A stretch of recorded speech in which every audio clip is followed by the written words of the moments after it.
오늘의 미스테리 완료 오미완입니다. 오늘의 이야기는 백화양조 사건에 대해서 이야기해드리겠습니다. 백화양조 사건은 1978년 4월 8일 당시 한국에서 큰 충격을 준 사건입니다. 이 사건은 백화양조 회사에서 발생했으며 백화양조는 1945년 설립되어 청주를 주로 생산하던 주류 회사였습니다. 사건의 주인공인 강모군은 백화양조 계열사의 사장의 아들이었고 피해자인 김모양은 당시 고등학교 3학년이었습니다. 백화양조는 1945년 11월 설립되어 청주를 주로 생산했고 1994년 6월에는 소주 공장을 신설했습니다. 1972년 8월부터는 인삼주도 국내외로 판매하며 사업을 확장해 나갔습니다. 한때는 성공적인 경영으로 유명했으나 1978년 발생한 살인사건으로 인해 큰 타격을 받게 됩니다.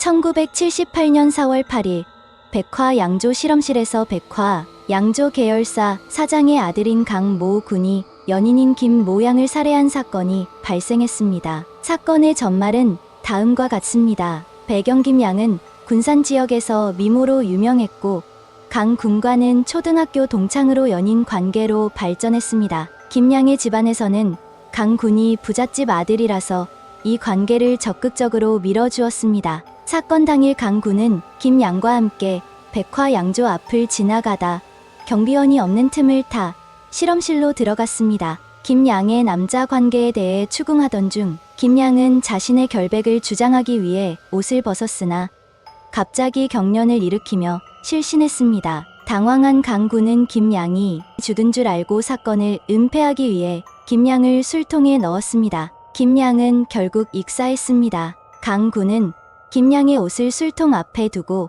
그녀가 극단적인 선택을 한 것처럼 위장한 후 현장을 떠났습니다. 경찰은 사건을 조사하면서 최초로 거짓말 탐지기를 사용했습니다. 강 군은 거짓말 탐지기에서 거짓 반응을 보였고 결국 범행을 자백했습니다. 그는 1978년 4월 26일 살인 및 시체 유기 혐의로 구속되었습니다. 재판에서는 살인죄가 적용되었으나 형량은 단기 6개월에서 장기 3년으로 상대적으로 가벼운 처벌을 받았습니다. 이 사건으로 인해 백화양조의 이미지는 크게 추락했습니다. 특히 술통에서 시신이 발견되었다는 소문은 회사에 치명적인 타격을 주었습니다. 사건 후 백화양조는 소주 제조를 위한 주정배정권을 매각하고 위스키 사업에 집중했으나 1985년 결국 두산에 인수되었습니다. 백화양조는 1915년 일본인이 설립한 조선주조에서 시작하여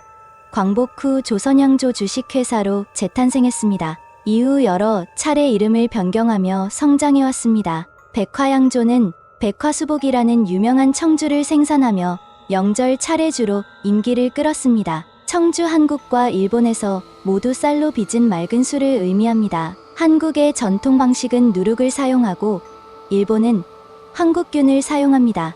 약주 일제강점기 주세법 도입 후 누룩을 1% 이상 사용하는 한국의 청주는 약주로 분류되었습니다. 정종 일본의 사케 브랜드 중 하나로 한국에서는 사케를 정종이라 부르기도 합니다. 백화양조는 이후 두산에 인수되었고 현재는 롯데주류에서 백화수복과 청아를 생산하고 있습니다. 이 사건은 백화양조에 큰 타격을 주었고 한국 주류 업계에도 큰 파장을 일으켰습니다. 사건의 진실은 가해자와 피해자만이 알 수 있으나 그 영향은 현재까지도 이어지고 있습니다. 좋아요와 구독 부탁드립니다.